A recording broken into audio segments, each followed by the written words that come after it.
इस वीडियो में इतिहास के प्रश्नों को देखते हैं। पहला प्रश्न है, ऋग्वैदिक धर्म था।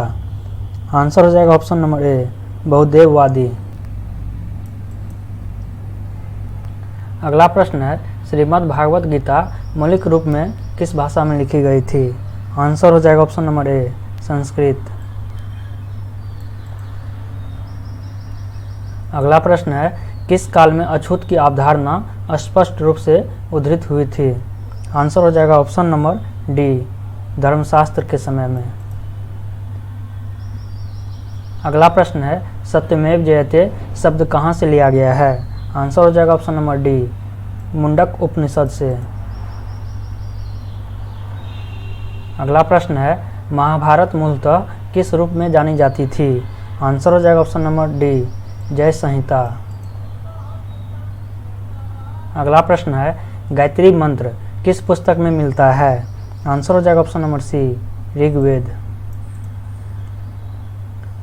अगला प्रश्न है, पुराणों की संख्या है? आंसर हो जाएगा ऑप्शन नंबर बी, 18।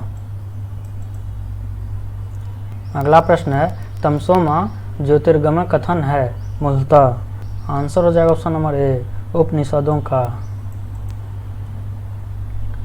अगला प्रश्न है, आयुर्वेद अर्थात जीवन का विज्ञान का उल्लेख सर्वप्रथम मिलता है?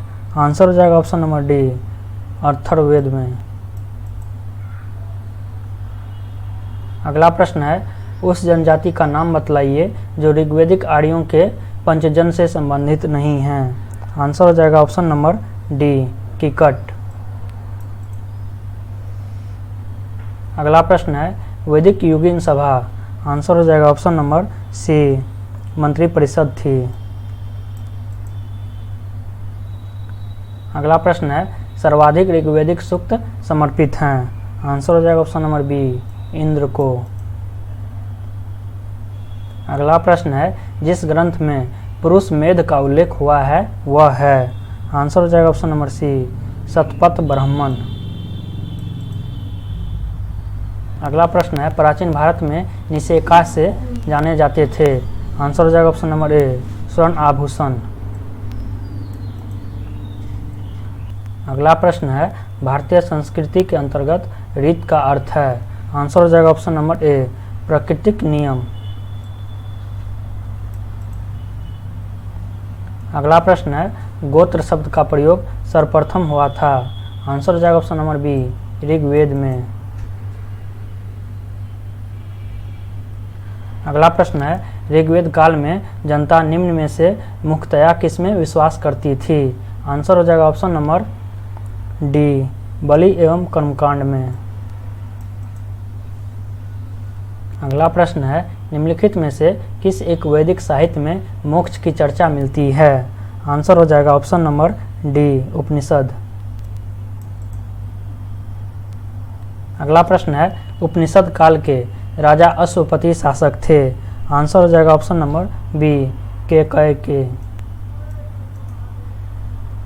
अगला प्रश्न है, उपनिषद पुस्तकें हैं?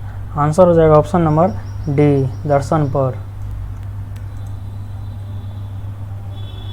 अगला प्रश्न है, ऋग्वेद में निम्नांकित किन नदियों का उल्लेख अफगानिस्तान के साथ आर्यों के संबंध का सूचक है? आंसर हो जाएगा ऑप्शन नंबर सी, कुभा क्रोमो। अगला प्रश्न है, निम्नलिखित 4 वेदों में से किस एक में जादुई माया और वशीकरण का वर्णन है? आंसर हो जाएगा ऑप्शन नंबर सी, अथर्ववेद में। अगला प्रश्न है, त्रय नाम है? आंसर हो जाएगा ऑप्शन नंबर ए, 3 वेदों का। अगला प्रश्न है, गोपथ ब्राह्मण संबंधित है? आंसर हो जाएगा ऑप्शन नंबर सी, अथर्ववेद में। अगला प्रश्न है, यज्ञ संबंधी विधि विधानों का पता चलता है? आंसर हो जाएगा ऑप्शन नंबर डी, यजुर्वेद में।